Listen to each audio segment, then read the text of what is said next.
Ah bah, pour moi, il devrait devenir carrément central, puisque le propre de l'artiste, c'est de générer de l'émotion, donc c'est de parler au cœur.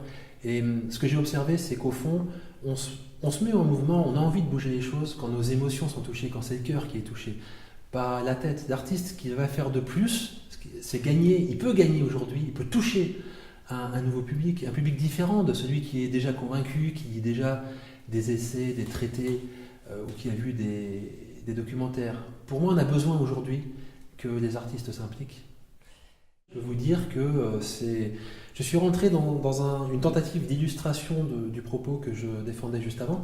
Donc, Des semences et des hommes, eh bien, c'est un texte, c'est une correspondance épistolaire entre une bourgeoise française et une indienne, femme d'agriculteur. Et à travers cette correspondance, le lecteur ou le spectateur, parce que c'est porté au théâtre, découvre ce qui se passe là-bas avec le problème des pesticides, des OGM, mais aussi bien sûr des voies de solution.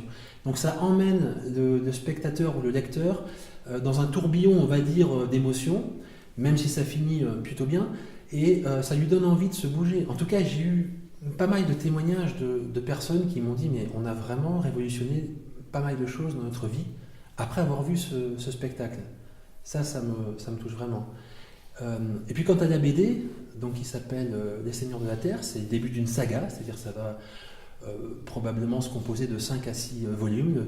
Le tome 1 sort le 10 février 2016, et puis ensuite probablement un par an. Et là, ça va raconter comment on en est arrivé là dans la paysannerie, c'est-à-dire là aussi, comment se fait-il qu'aujourd'hui on retrouve dans notre assiette des pesticides, des OGM, des choses qui font que Pierre Rabhi nous dit avec l'humour qu'on lui connaît que plutôt que de se souhaiter bon appétit avant de passer à table, on ferait mieux de se souhaiter bonne chance. Alors comment on en est arrivé là?